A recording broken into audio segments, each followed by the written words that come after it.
nuevo, por eso estamos contentos. Somos un cohete. Martina, estamos muy emocionados Sí, estoy muy de lo que va a suceder a continuación. Muy generoso de parte de, para mi gusto, libra por libra mejor periodista de la República Argentina, venir la primera semana cuando estamos arrancando y no somos tan conocidos, el señor Víctor Hugo Morales. Bienvenido a Ozono Club. Muchas gracias, feliz de estar aquí, a charlar un poco de lo que quieran. Un poco de actualidad, un poco de fútbol, un poco de política. Vos todos esos temas los manejás muy bien. Bueno, estoy muy entrenado porque tengo un programa diario de radio de 4 horas, más 1 hora y media o 2 horas de preparación. Y a la tarde también estar informado, así que más o menos estoy al tema. Al día. Estás el tema. Venía para acá, no sé si lo escuchaste todavía, una entrevista que le hizo mi amiga Julia Mengolini, admirada por vos, a mi amigo también y admirado por vos, creo que amigo también tuyo, Daniel Tonietti, en la que Daniel Tonietti le dice, hay solo 2 periodistas o 2 personas de los medios que juegan en otra liga. Uno es Alejandro Dolina y el otro es Víctor Hugo Morales. Todo lo demás somos de la B. Es demasiado generoso. Yo compartiría lo de Dolina, porque además Dolina es un pensador, es más que un periodista. Es decir, excede, es un filósofo. Lo pondría a Dolina aparte, como en el Uruguay había en el carnaval un carro tan bien hecho que ganaba siempre y lo dejaron fuera de concurso, entonces no podía competir. No competís más. Pero Daniel es muy generoso y Julia también, se trata de amigos. Pero lo hay que pensamos tomarlo con muchos. pinzas. Muchos pensamos eso, Víctor Hugo, porque hay una suma de valores que tenés vos. Primero, el oficio lo desarrollás como nadie. El uso de tu voz, el uso de las palabras que articulás cuando relatás un partido de fútbol o describís una situación social, está por encima de la media de lo que es la República Argentina y con los años se va pauperizando todavía un poco más. Y además también porque tenés una convicción que quizás otros periodistas que ya llegaron a ese lugar donde vos estuviste y estás, no se animarían a decir, no se animarían a jugársela tanto con sus opiniones, que quizás es un costo que si tú hubieras quedado tranquilo y diciendo lo que querías que digas tranquilamente, hoy tendrías un mejor sueldo, un mejor trabajo, una mejor calidad de vida y la gente no te pegaría, los medios de comunicación dirían que sos un genio. Hay un costo en jugársela. Sí, siempre que juegues alguna opinión, que participes de la gran discusión que es qué tipo de mundo queremos, ya vas tomando una posición. Y la mía es enfática, es verdad. A mí me parece que es tiempo, toda la vida lo pensé, de decir aquello que sentimos. Se cometen errores, porque de vez en cuando haces un mal enfoque de una situación. Pero hay que confiar en la buena fe, en que estás diciendo lo que verdaderamente sentís y que no hay absolutamente ningún interés que no se corresponda con el deseo de decirle a la gente tu mirada del mundo. Que no hay detrás ningún elemento que pueda perturbar la calidad, más que la calidad, la sinceridad del mensaje. Es impresionante. Mis compañeros Zipi, te los presento, Ignacio, si querés. ¿Cómo le va, Víctor Hugo? Para mí es un gusto, un placer conocerlo. Dijiste que te jugaste mucho o que hubo costos. Esos costos los pagaste bastante temprano en tu carrera, porque te venís a Argentina justamente por pagar un costo en Uruguay por la dictadura de allá. Nada, ¿qué encontraste acá en la Argentina cuando llegaste? ¿Qué diferencia? Otra dictadura. Otra dictadura. Por Pero supuesto, no te fue el 81, ¿no? Pero la diferencia era que la dictadura uruguaya terminó con mucha fuerza, imponiendo las condiciones de la reaparición de la democracia. En cambio, la Argentina, entre el desastre económico del 81 y el desastre militar del 82, entregó el poder boqueando, es decir, con casi queriendo sacárselo de encima, queriendo morir para descansar, porque era un desastre la vida. Entonces hay alguna diferencia, y ya en el 82 eso se percibía. En la Argentina nosotros teníamos, en el 81, teníamos algo que se llamaba Cada Loco con su tema. Estaban Ibarra, Niembro, Paenza, Araujo, por ejemplo. ¿Qué selección, no? Ricardo Ruiz. Lindo cast. Y ¿sabés qué? Nos largábamos a temas políticos en 2-3 minutos que teníamos cada uno.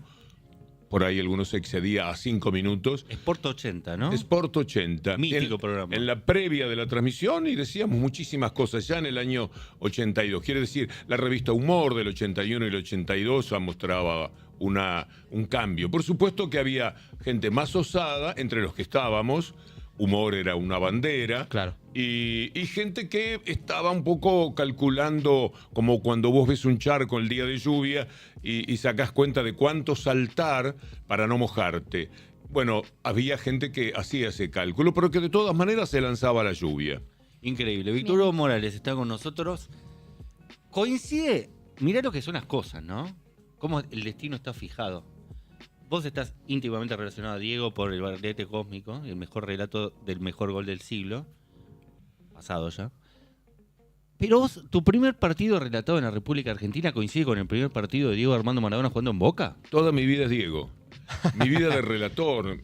Mirá, pasaron cosas verdaderamente extraordinarias. Antes de conocerlo, de tratarlo, de haber convivido con aquel programa de Zurda y de la mano del 10 que hicimos en los mundiales de Brasil y de Rusia. Primer gol, el día que yo debuta Diego, y el primer gol de Diego fue un buen relato. Me acuerdo que a él le cometen el penal y yo dije esas cosas que decimos los relatores, cerramos los ojos y empezamos a disparatear, y digo que iba sacando conejos. Y qué lindo es despertarse en Buenos Aires un domingo si a la tarde juega Maradona.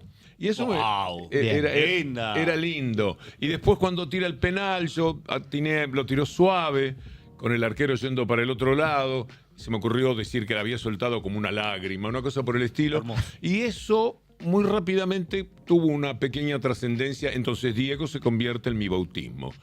Después, un mes y medio más tarde, Diego convierte un gol de excepcional factura técnica contra River en un 3-0 de la cancha de Boca un día de lluvia. Famoso partido. Y él recibe la pelota que le tira Córdoba desde la derecha, la baja con el pie como si tuviera un imán, se la engancha al Pato Filiol, queda con el arco ahí, se planta Tarantini delante y él la coloca contra el palo. Un día de barro. Sí, y mientras sucedía todo eso, era de tanta belleza lo que estaba haciendo Diego, que yo empecé a decir que sea. Esa noche yo me acostaba tarde, nos acostábamos tarde, somos noctámbulos, éramos con mi señora, y como a las 5 de la mañana voy a buscar los diarios. Y cuando llego al kiosco, el diario El Popular había titulado Ta, 3-0. Y ta era una muletilla que yo usaba para cuando el momento en que se iba a convertir el gol. Y yo dije, al mes y medio de estar en Buenos Aires, yo venía con mucha preocupación, venía con un contrato por un año, era una locura haberme ido del Uruguay, ciertamente era un disparate profesional que no tiene medidas y que todavía no entiendo. Entonces, en ese ámbito hostil en el sentido de el dominio tremendo que tenía el Gordo Muñoz, José María, en el mundo de las transmisiones. Pocos días antes yo había andado en una cancha, acá en Buenos Aires, en la cancha de Argentinos, e iba escuchando el relato de Muñoz mientras caminaba. Todas las radios estaban con él. Así que tener ese bautismo para mí era que me dijeran, existís. Está bien. Diego era Diego. Era Diego. Todo lo que sucedía alrededor de Diego tenía importancia. Después viene lo del Mundial. Y siempre Diego fue parte de las mejores invenciones. Pero lo que te puntualizar, cuando vos relatás ese partido, ¿vos sabés que ibas a relatar al jugador que iba a marcar el fútbol argentino por 2 décadas? Sí. Yo lo había visto en Montevideo, en el Sudamericano Juvenil del 79. Me acuerdo que hizo una jugada o un gol y yo dije a la Madonna con Maradona y todas esas cosas. Lo que hacemos los relatores, ¿no? Lindo. Y ya había una admiración muy grande. Y en el 79 yo fui a transmitir el Campeonato Mundial de Tokio, sí. Vi uno de los mejores partidos de fútbol de la historia, jugado en la semifinal por Uruguay y Argentina. La actuación de Diego fue descomunal. Corazón dividido. Sí, y entonces, sí, por supuesto. Y entonces, en la final, ya no estaba Uruguay naturalmente, fue con... ¿era Rusia o Unión Soviética? Unión Soviética. Unión Soviética, claro. Y ya vi la dimensión total de Diego. Además de las imágenes que llegaban a Montevideo de sus jugadas en Argentinos, aquellos 4 goles que le metió a Boca, a Gatti. Que Gatti lo provoca y que él... Ese gordito. Habló en la cancha, sí. Ese gordito no va a hacer nada. Así es. Te presento a mi otra compañera, Martina. Bueno, un gusto conocerte, un placer. Me parece muy loco porque yo desde chica te escucho en mi casa, porque mi mamá te escuchó toda la vida. te escucha, entonces, nada, me encanta, tu voz me hace acordar también a mi infancia. Preguntarte, primero, ¿por qué, o sea, qué hizo que te quedaras acá en la Argentina? Y además, ¿cómo fuiste cambiando de hacer capaz deporte o de relatar a más cosas de actualidad o de política? Es que siempre fui un animal político, Claro. hasta cuando simplemente relataba fútbol. Tengo unos archivos que dejó la dictadura sobre mi persona, un análisis que hicieron, no análisis, ponían cosas de mí, me seguían, me observaban. ¿La de acá o la de Uruguay? La de Uruguay, Ok. entre 1973 y 1986, porque después de las dictaduras, los servicios de inteligencia siguieron siendo los de la dictadura. Claro. Y seguían trabajando sobre eso. Y una de las cosas que dice en determinado momento el informe, no nos sorprendería que este individuo, Bueno, cuando vuelva la democracia, aunque no usaban esa palabra, seguramente intentará una carrera política. ¿De dónde sacaban eso? Bueno, seguramente de cosas que decía, de lo que ellos olfateaban. Por lo tanto, si vos sos un animal político, aunque no muestres totalmente la hilacha, durante una dictadura, imagínate que luego estás mucho más dispuesto a participar de las discusiones. Cada loco con su tema era algo que manejábamos también. Quizás lo recuerdes, bueno, sos muy joven, Y bueno, pero soy un niño viejo. desde la política era absolutamente todo. Mi primer libro se llama El Intruso, fue un libro personal en Uruguay, en el año 79 justamente. Pero el segundo libro es en el año 97, Un grito en el desierto, y es un libro absolutamente político. Es la génesis del Víctor Hugo contra Manieto. No, todavía. Sí, ya estaba, por supuesto, en el año 92, cuando se hace cargo la mafia de Clarín del fútbol, yo empiezo a ser crítico de eso porque estaba adentro y veía qué era lo que estaba sucediendo. Pero no, en el año 97 no se había producido la enorme escisión que fue lo que convirtió en satánico los medios de comunicación de la Argentina como Clarín y La Nación, particularmente Clarín. Y esto sucedió con la ley de medios. El parteaguas importante de la Argentina es en el octubre del 2009, cuando sale la ley de medios, y ahí, ya con la campaña previa, la participación en la misma nos fue dividiendo a los periodistas, a los medios, a los políticos y a la gente. La famosa grieta. Sí, una grieta que es un invento, primero porque existe en todos lados y Claro. segundo porque es una grieta que viene desde el fondo de los tiempos. ¿Era grieta o qué era cuando Lavalle asesina con el pretexto de un fusilamiento a Dorrego? Me parece que había una grieta grieta. ya. Y siempre la misma, entre colectivistas como Dorrego y los individualistas o los liberales del tipo Lavalle. Siempre la pelea fue la misma, por lo tanto no hay ninguna invención. ¿Qué otra cosa que grieta había en los tiempos de Rosas? ¿Qué otro tiempo de grieta podemos encontrar en los tiempos de Unitario, Sarmiento, federal. Unitario Federales? Irigoyen. Y la participación de los medios. Sarmiento tenía una incidencia muy fuerte, creo que se llamaba la democracia o algo por el estilo, o la libertad del el medio en el que estaba. Toda la vida hubo una gran división en la Argentina, en el área, en todo esto, porque en aquel momento casi que funcionábamos a la par Argentina y Uruguay. Totalmente. Y estamos hablando de la famosa grieta que no era tal, y el inventor de ese concepto fue Jorge Lanata, y tuviste unas palabras que a mí me emocionaron mucho cuando murió Jorge, o unos días antes de morir. Unos días antes de morir, que vos dijiste, si él pudiera salir del estado en el que está, ojalá saliese de ese lugar y viviese lo que están haciendo con él. Yo confiaba en que se iba a recuperar, porque tenía un ida y vuelta y además te parecía mentira que se muera Lanata. Hay personas que te parece Claro. mentira que se vayan a morir. ¿Hablabas con él? ¿Posta No, tenés un ya ida y hace vuelta? tiempo. Ah, No, hace mucho tiempo que no. No, estábamos lejos, muy Ok. lejos. Pero por eso que vos, Eh, estando lejos, tuviste esas Pero, palabras ¿sabes? elogiosas, A mí digamos. me conmovían dos hechos. Uno, las penas de una internación evidentemente muy fulera, como la que le tocó vivir esos 6 meses terribles entre junio y el 30 de diciembre. Eso me ponía mal. Yo no estuve con dolores, no estuve muy mal, pero yo tuve COVID y estuve 1 mes y medio en Claro. terapia Sí. intensiva. Sé cómo es ese mundo, y él lo vivía con muchos dolores según lo que trascendía, con muchos padecimientos. Y eso me conmovía. La verdad, eso, ¿viste? Cuando uno dice, Es parte humana. no se lo deseo ni a mi peor enemigo, esto es así. Hay Víctor, veces que... sí. Y Perdón. otro elemento era que yo me dio por recordar buenas épocas que había tenido con La Nata. Claro. Nos habíamos, los dos éramos muy críticos de Clarín, particularmente yo, pero él también. Él fue muy duro, tuvo, me acuerdo, peleas periodísticas con Ricardo Kirschbaum, uno de los popes de Clarín, tremendas en las que se dijeron de todo. Y por último, hay algo en mí que el otro día definí. Un periodista que dijo una tontería, una cosa machirula, absurda, y le costó el trabajo.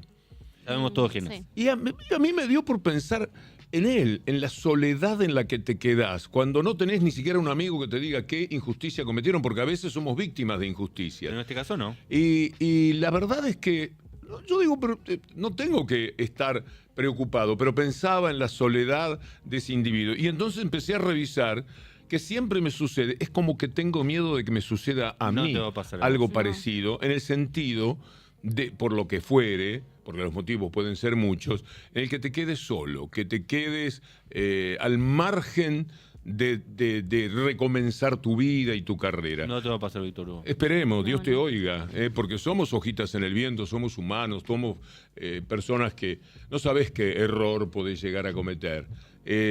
Siempre eso existe. Y en consecuencia tomo un poco de partido extraño por las personas que están sufriendo esa soledad. Claro. Hubo otro periodista muy conocido antes, con el que no éramos amigos, pero teníamos un trato muy cordial, que también tuvo esos temas de abusos y demás muy fuertemente denunciado. Bien, pasó esto. Yo me doy cuenta que las personas públicas lo pagan mucho más caro todos sus errores que el ciudadano común. Sí. También es verdad que vivimos privilegios, pero el que comete un error en nuestra profesión ya no solamente paga con cárcel, si es lo que corresponde, con juicios, si es que son necesarios, sino que lo paga con todo el honor de su escarnio vida. público. Y lo pagan las personas que están alrededor, los pagan los hijos y las familias. Y la verdad que no puedo cargar con eso. Me cuesta muchísimo. Creo que a cualquier persona le sucede.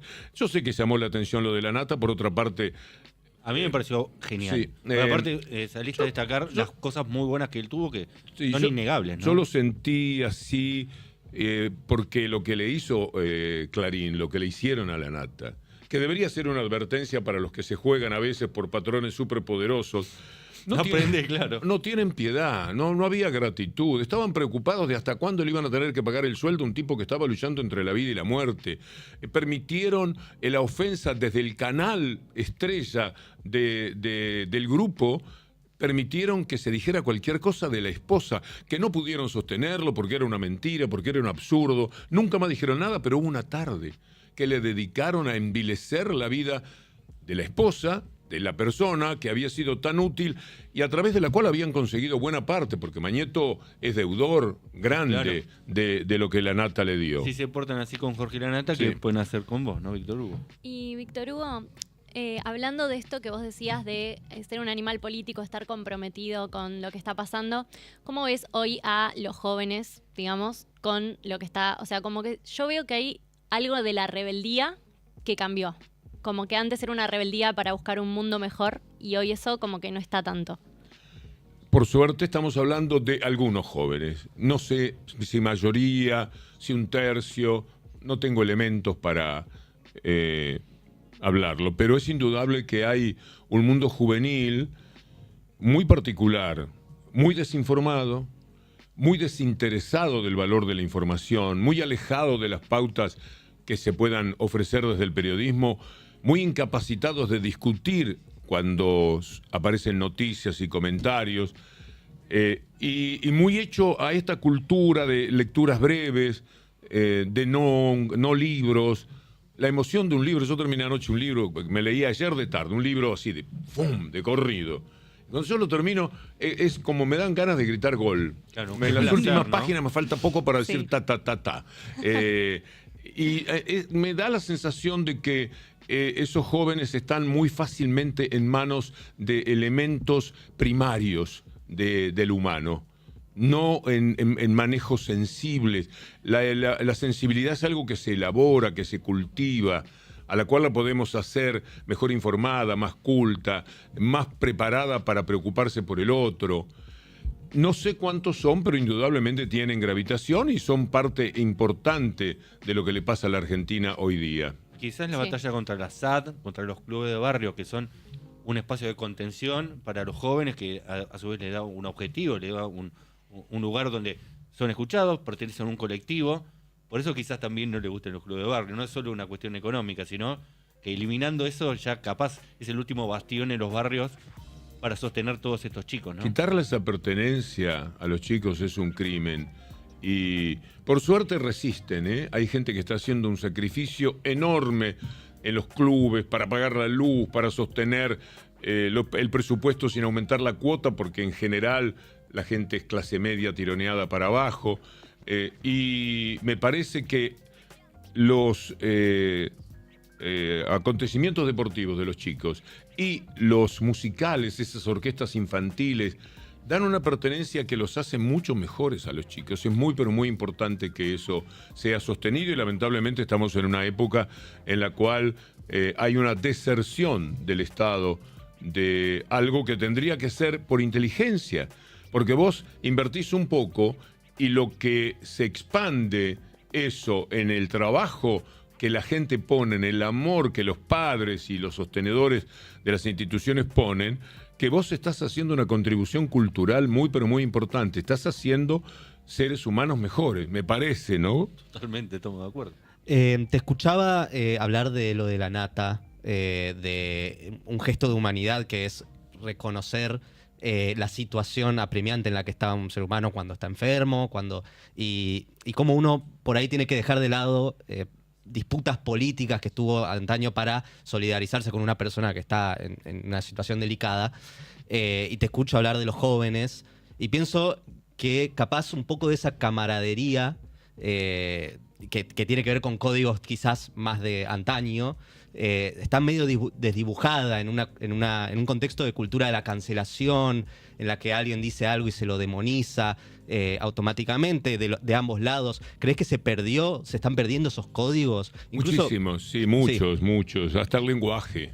Yo a veces no me siento cómodo con cosas que digo, porque es indudable que fui volviéndome más áspero de lo que yo quería. A mí me gustan las palabras, Claro. las frases bien construidas.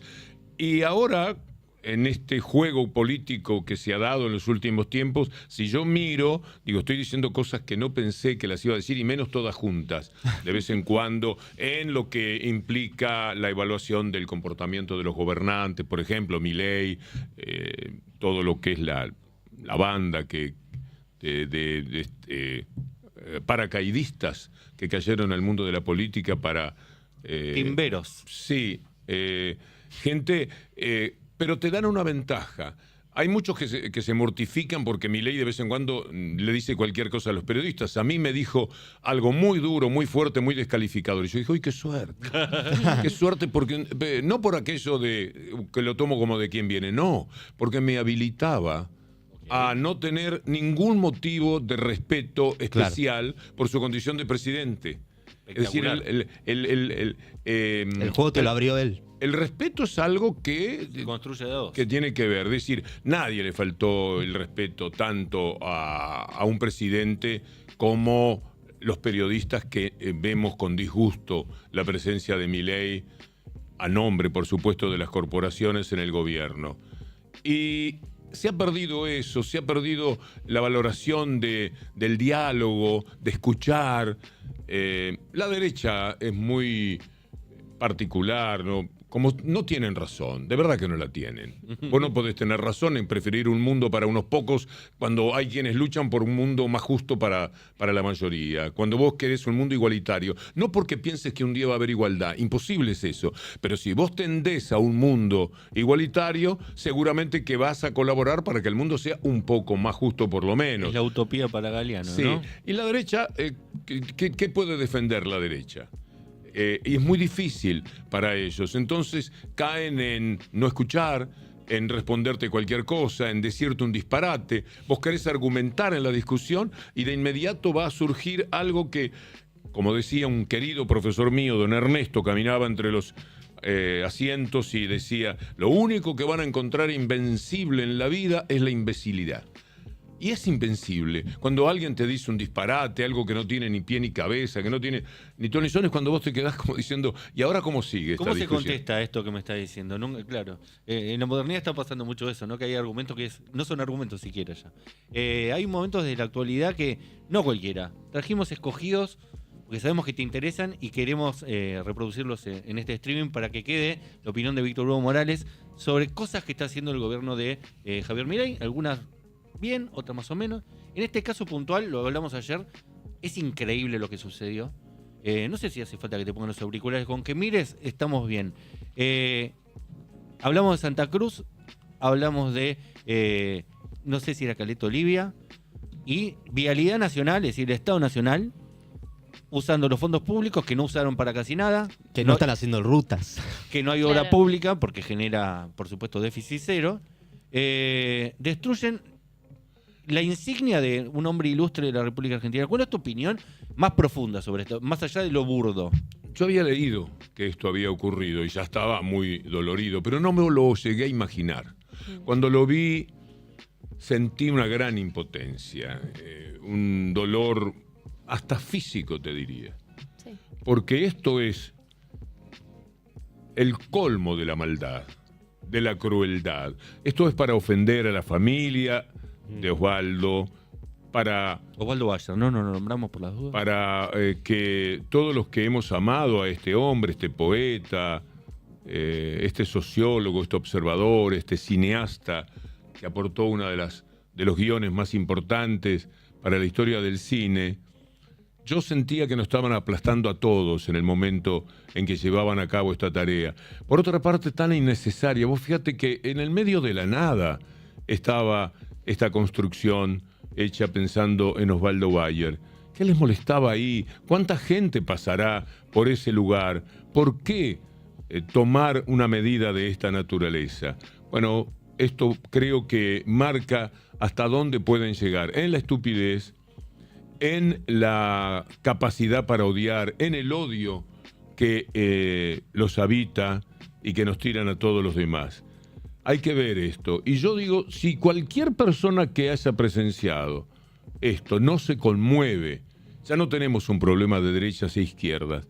Tenemos algo que está referido a una humanidad profundamente decadente en la Argentina, algo que ya no sabés cómo reparar el daño que nos estamos haciendo unos a otros. Esto es incalificable. Es muy, pero muy hiriente. Mirá vos. Algo que quiero resaltar, que ahora que la estoy viendo de nuevo a la imagen, es brutal. El hecho de que no es que retiran el monumento como está, sino que la imagen Lo destruyen. se encargan Claro. de destruirlo. Claro, O sea, lo hay podían una- sacar y trasladar a otro lugar. Exactamente. Sí, Pero no, olvida la la decisión- imagen. Hay de destruirlo. una decisión adrede de Es lo destruir. primero que hace Vialidad. Es lo primero que se veía. En año y medio. En el periodo de Milei, Sí. la primera actividad que desarrolla Vialidad. que también fue una gran inutilidad en los tiempos de Macri, es para esto. esto. Es decir, no han hecho una ruta, no han hecho un camino, no levantaron nada, no mejoraron en absoluto la vida de, aunque sea 20 argentinos. Ni siquiera colaboraron en las tragedias. Y ahora van y cometen esto que no es un pecado. La idea de pecado es mucho más leve que este ensañamiento, esta ferocidad, esta brutalidad. ¿Y qué mensaje se le da también a la población? Porque si el Estado Nacional hace esto, ¿qué habilita que hagan los ciudadanos Es después? que lo vienen haciendo todos los días en todos los casos. Y lo que pasa es que nada es tan flagrante, tan evidente, tan insultante a la mirada como esto. Pero el proceder, todos los libros tienen que ver con la crueldad. Creo que el primero que usó esa palabra es quien está aquí, con Casta de la Crueldad, que es un libro que sacamos que en febrero, marzo del año pasado.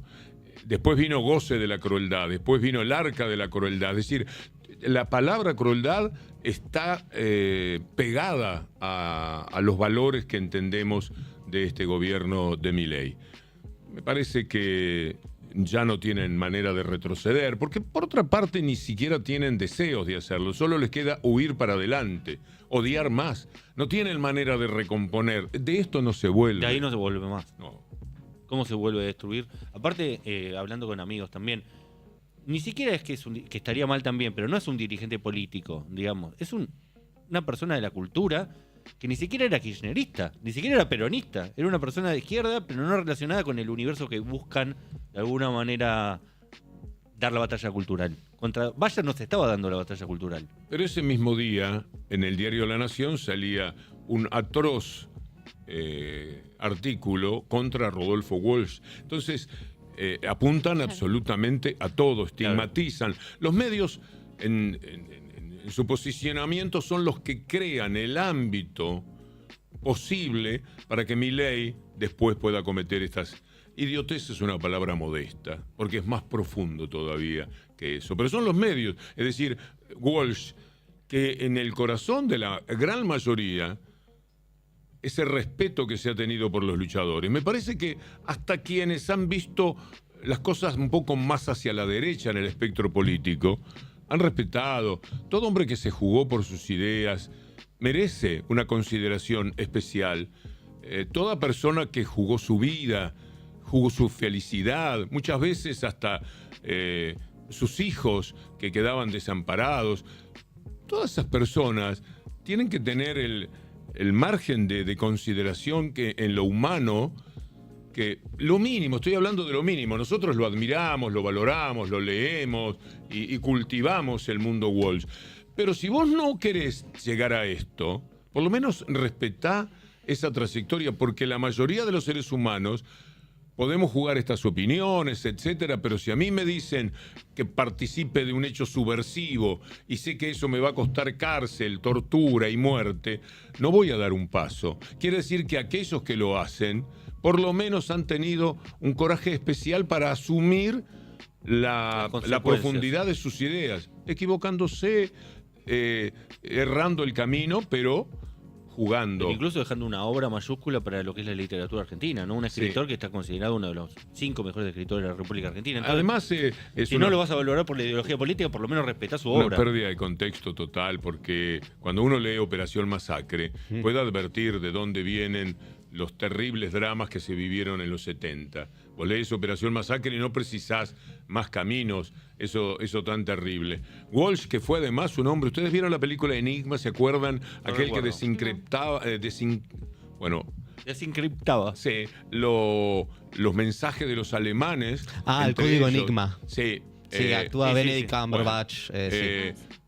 Walsh hizo lo mismo con la invasión a cochinos de Cuba. Walsh desencriptó los mensajes que iban desde Guatemala al Departamento de Estado. Es decir, un genio fue además. Y un luchador. Y la carta a la dictadura. En los tiempos en que todos balbuceábamos, porque yo en esa misma época por radio podía decir alguna cosita, alguna indirecta, participar de algo, pero esa carta que le costaba ya el paso definitivo a la clandestinidad, a la lucha y la consecuente muerte, porque era imposible la batalla. Me parece que en lo humano, por lo menos, merece un respeto. Vos no podés, desde lo facilismo de una derecha ensoberbecida como la que tenemos ahora, atacar a esa persona. Tiene que haber algún tipo de respeto. Y esto es lo que caracteriza también a las derechas hoy día. Hace no muchos años, el ser de derecha era una acusación que a la gente no le gustaba. Estabas discutiendo de política. No, lo que pasa es que vos sos de derecha. No, yo de derecha no soy. Lo que pasa, pero no quería ser de derecha, porque el tipo de derecha sabe qué es lo que la derecha quiere del mundo.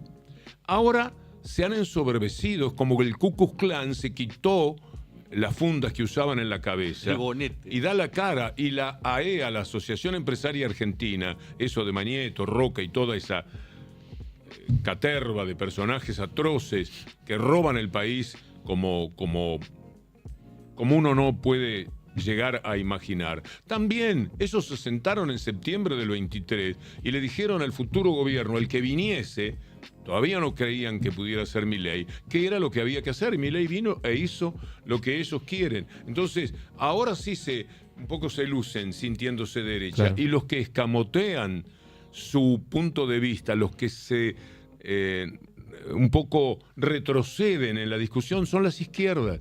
A la gente le está costando decir qué es lo que piensa, porque parecería que es una derrota.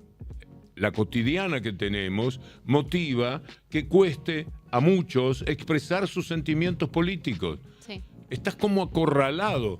Yo digo, no, como nunca hay que decir lo que uno piensa. Meterle para adelante, con los errores, con los puntos de vista equivocados que podemos tener, asumiendo el riesgo que corresponda, porque naturalmente la gente que se enoja es la gente más poderosa. Claro. Todo lo que vos decís contra las derechas del argentino del mundo es hablar contra los poderosos del mundo.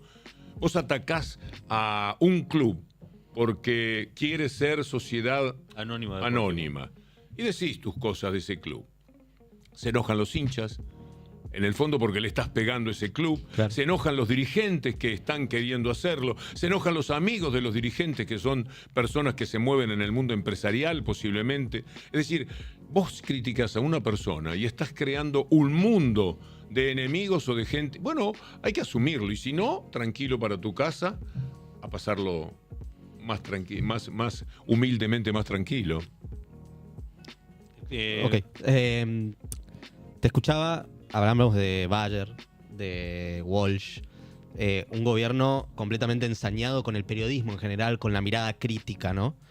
El de Milei, particularmente fervoroso por la personalidad de Milei también. Él no tiene ningún drama en salir por televisión y apuntar directamente los cañones con nombre y apellido a periodistas, como te pasó a vos, como dijiste que te pasó a vos. Sí, a mí no me molestó para nada. No a mí me abrió un camino, dije gracias Milei. Gracias Milei. Milady. La palabra respeto no hacia usted ya no tiene manera de Pero prosperar. es muy interesante y quería ir a este punto, porque estamos hablando también del Grupo Clarín, de Magneto, de un gobierno de las corporaciones, cómo se está peleando ahora incluso Milei con Clarín por esta cuestión de Telecom. ¿Qué es eso? ¿Una interna? ¿A qué responde ese? Bueno, porque Milei se da cuenta, también sabe jugar al póker seguramente, Okay. que tiene una carta interesante para esa apetencia insaciable de Magneto y su gente. Es quedarse con Telefónica. Lo que compraron, tenerlo definitivamente. Él tiene algunos mecanismos que al final van a ceder. Yo no tengo dudas de que Telefónica va a ser de Clarín. Pero mientras tanto, Clarín disminuye el volumen de información sobre la criptomoneda, acompaña lo económico, lo critica de vez en cuando por los excesos en algún editorial. ¿Qué necesidad tiene el presidente de decir estas cosas, de atacar el periodismo? Atacar al periodismo no es lo mismo que mencionar a Clarín. Clarín es un factor de poder, es un factor político, claro, escondido detrás de la fachada del periodismo y de lo que llamamos la libre expresión. Clarín es una mafia de gente que ha hecho negocios toda su vida y los años lo van demostrando. Desde papel prensa en adelante es todo lo que ha hecho, siempre protegiéndose con el tema de la libre expresión. A través de ADEPA, que es de Clarín, a través de FOPEA, que funciona para Clarín y para La Nación porque este es su origen, a través de todos los elementos que permiten controlar aquí y allá. Y también de personas que puedan cometer delitos, porque en eso no tiene ningún problema. Hubo un joven en Villa Zabaleta que fue asesinado en octubre del 2023. El acusado por los familiares y por los vecinos es una persona que, si ustedes entran a YouTube, me tira el auto encima un día que yo fui a hacer una cobertura del muro de una calle que Clarín se robó, porque hasta eso pasa. Se había robado la calle Escazú, había puesto un muro.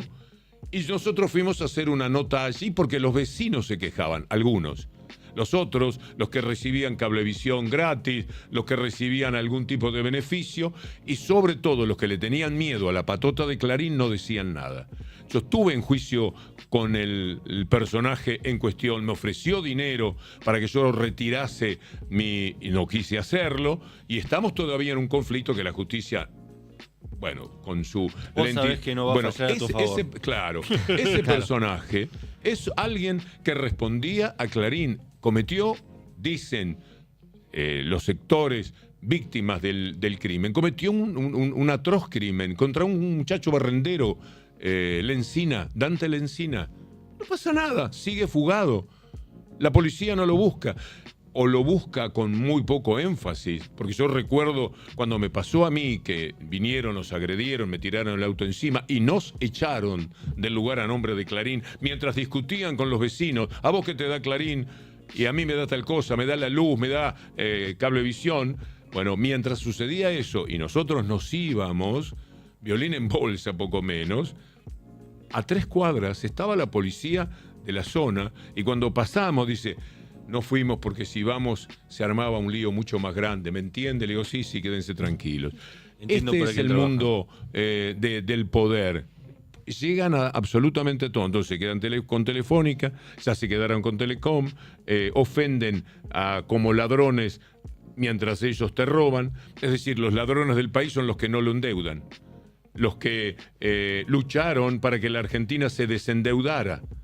Y los buenos del país y los que vienen a recomponer son estos bandidos que hoy están firmando, no saben exactamente qué, con el Fondo Monetario Internacional para crear una deuda que los nietos de sus nietos todavía van a estar pagando. Víctor Hugo, estaba pensando que a veces, como reconociste cuando estaba muy enfermo a Jorge Lanata, a veces cuando el gobierno, aunque sea adversario o no responda ideológicamente, hace alguna cosa buena, vos tenés la libertad para también reconocerlo. Y hace poco, Jorge Macri, o el gobierno de la Ciudad de Buenos Aires, dispuso una política que a mí me pareció valiente, inteligente, que es esta de decir si alguien es moroso en sus cuestiones parentales, los padres que no le dan a sus exmujeres la plata para la manutención de sus hijos, no puedan ir más al fútbol, no puedan ir más a la cancha. Y vos eso lo viste positivamente. Y no te importó si lo puso Axel Kicillof, Jorge Claro. Macri, si lo hubiera hecho Javier Milei quizás también. Digo, qué inteligente fue esa medida, ¿no? Y ojalá funcione bien, ya sea para detenerlos o que no puedan ingresar, Es o para hacer- que empiecen a pagar. Es Porque- hacer algo frente a un tema que compete al Estado. Y si lo haces bien... el otro día vino un músico, no voy a decir exactamente de qué lugar de provincia de Buenos Aires. Las orquestas de las provincias yo voy mucho a verlas los sábados, grandes conciertos en la Facultad de Derecho. Vi un concierto de una orquesta de tal distrito Haces mucho eso vos. y me pareció fantástico lo que hicieron. Al otro día pasé la orquesta, hice el elogio y nombré a un intendente, ahora libertario, se le conviene más ser libertario, alguien que no es santo de mi devoción, pero si está apoyando una orquesta y la orquesta es buena, ¿por qué me voy a impedir a mí mismo elogiar eso que está haciendo? Y lo valoré muchísimo. Y entonces el músico vino y me dijo, lo que usted dijo por radio me pareció bueno, algo como lo que vos me decís. Y se lo mandé al intendente para que vea. Le digo, bueno, muchas gracias. Pero vos fijate que si tenemos que estar dispuestos a que si hay una medida positiva, Tender esos puentes, ¿no? acompañarla. Yo creo que no. Porque en los lineamientos generales el desacuerdo es grande, es importante, por no decir supuesto. total. Pero de vez en cuando si aciertan con algo que le haga bien a la gente, bueno, esto está bien. Y aparte pienso que capaz el varón, de ahí nos ponemos todos los varones, capaz que no le va a pasar nunca guita al hijo, pero si le prohíben ir a ver a Boca, ahí la pone, ¿no? Como que es el órgano más sensible del termo futbolero, es que le impidan ir a la cancha. Sí, Dije hincha de Boca, yo soy hincha de Boca, podría ser hincha de River, de cualquiera, ¿no? sí, porque además si alguien no cumple con lo que corresponde en ese sentido, porque económicamente está mal, porque eso puede suceder, tampoco está como para pagar las entradas del fútbol de hoy día, que son posiblemente, en muchos de los casos, son exactamente la cifra que tiene que pasar por mes para la manutención. Claro. Nosotros el otro día hicimos un concurso en la radio. Invitamos a una persona que ganó ese concurso, fue con nosotros al estadio, es un jubilado que gana la mínima, 290.000 pesos, y estaba sentado en un lugar que la entrada cuesta 330.000. Entonces vos no podés sentarte en un lugar donde la entrada cuesta 330.000 y no le pasás a tu pibe o a tu piba algo que corresponde. Son temas muy difíciles de penetrar porque están los odios, las broncas, los resentimientos, etcétera. Cada familia, como dicen, es un mundo. Pero los chicos son los chicos, me parece, y no puedes decir no puedo. Así que eso estaba bien, no demos vuelta. Buenísimo. Víctor Hugo, te voy a llevar a otro tema. Hoy es el Día del Teatro y a vos te gusta mucho el teatro, escribiste obras. Entonces te quería preguntar, ¿qué es lo que a vos te genera o qué es lo que te gusta o sí, qué te genera el teatro? Eso que hace que te apasione tanto. Yo ahora me voy al cine, a 8:20. ¿Qué vas a ver? Tengo la película. ¿Qué vas a ver? Ya te soltamos. Elegí un Sí. cine cerca. Ok, bien. Ok. Hermoso. Cuando empieza la película, yo salgo de mí. Estoy 2 horas afuera del mundo bastante abrumador y aburrido que soy yo mismo. Entonces, si ves una película, por ejemplo, Aún estoy aquí, que no pueden no verla. ¿Ya la viste? ¿Está buena? Tengo que ir. Es importante que la Sí, vea. sí. O Un completo desconocido, la vida de Bob Dylan. Muy buena película. Bueno, vos hace tiempo, y en una obra de teatro sucede lo mismo. Vos no estás en vos saliste de vos. Entonces, cuando hay un episodio bello, que mejora tu sensibilidad, vos entregaste tu corazón y tu mente a eso. Vos no sos vos, estás afuera manso, receptor nada más. Y cuando termina, muchas veces por un rato, a veces por un día y quizás por una semana, sos un poco mejor. Porque el arte, un cuadro, una obra de teatro, una película, la música, mejoran la capacidad de sentir, nos mejoran culturalmente, en todo sentido. Así que Espiritualmente también, ¿no? Espiritualmente también. Digo, Sí, uno va a un museo y capaz no sabe tanto sí, yo de creo- cuadros y le dice, acabo de vivir una experiencia transformadora y no sé bien por qué, ese ¿no? cable a tierra es muy importante para mi vida. Yo tomo vacaciones cada día. A las 8 de la noche, cuando termina mi actividad, mi lectura, etcétera, mi información en los canales, en las radios, o momento, algo va a pasar conmigo que tenga que ver con teatro, cine, música. Y eso es tomarme vacaciones ese día. Trabajé todo el día, muchísimo, desde las 6:00 de la mañana que me levanto, pero a las 8 yo me tomo vacaciones, dentro del mismo día. Excelente. Me Víctor Hugo Morales, que ya se tiene que ir a ver una película. cine. ¿Qué vas a ver? Voy a ver Código Negro. No sé ni qué es eso. Una No, película yo muy tampoco. porque está Kate Blanchett. Yo Ok. sabía los Es la adelantos. la nueva película de Soderbergh. Sí, de Soderbergh, sí. Que también estrenó otra hace poco que se llama Presencia, que tiene la Sí. particularidad de ser narrada desde el punto de vista de la presencia de una casa. O sea, Bueno, voy por Kate Blanchett y por el Y director, sí. por Soderbergh. Que no se entere tu sé mujer. que es nada más que entretenimiento, pero tengo derecho también a eso. Hay Sí, por películas, supuesto. hay películas que son formativas, que nos mejoran Total. como seres humanos. Por ejemplo, Aún estoy aquí. Que es Maravillosa, no la vi, pero Walter Salles es un director increíble y la historia de la dictadura en Brasil no está tan contada en el cine. Quizás por eso lo premiaron con un Oscar, ¿no? Víctor Hugo Morales, te admiro profundamente. Muchas gracias. No puedo creer Todo, que Martina, estuviste acá gracias. esta primera semana de Ozono Club, en la semana del 24 de marzo, nada Bueno, menos. cuando quieran, Gracias. me tendrán aquí charlando. Nos vas a dar como un paraguas Hace bien la espiritual. catarsis, no crean que ustedes me deben nada. Yo les debo a ustedes por haberme invitado. En hermoso, serio. hermoso. Igual te Porque vemos, igual te vemos. decir lo propio, decir lo que sentís, yo descargué. Y no hablamos de Perfecto. fútbol casi, que nos quedamos con ganas de hablar de un montón Hablamos de Un de cosas. montón de Diego. cosas. ¿Cuál es el Hablamos- mejor mirá si hablamos de fútbol. ¿Cuál es el mejor relator, sacándote a vos, del fútbol argentino? Obvio. No, son todos, digas créeme otro que son bueno. todos muy ¿El que buenos. más te gusta a vos? Porque hay relatores de televisión y de radio. Yo creo que Leo Gentile pasa por Ok. un gran momento para nombrar a uno que no sea mis compañeros de relatores, donde hay una cantidad de relatores tan extraordinarios, no voy a dar nombre porque me voy a quedar con 4 afuera, somos como 10 relatores en la plataforma. El peor es maravilloso. Y Ok. capaz que soy yo por edad.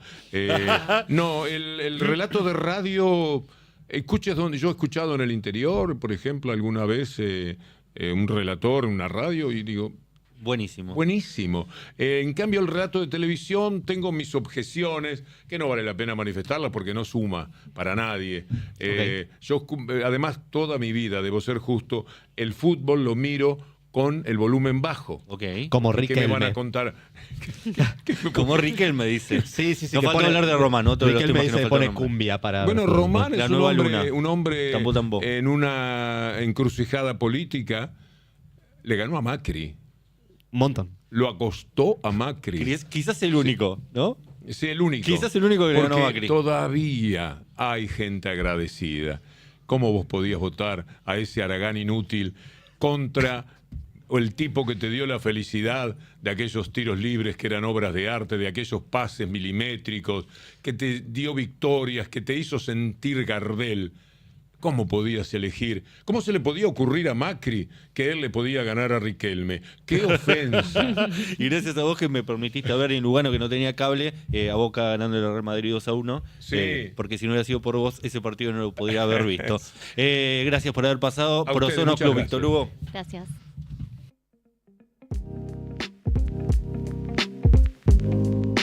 ¿Cómo que Halloween, pana? ¿Qué esto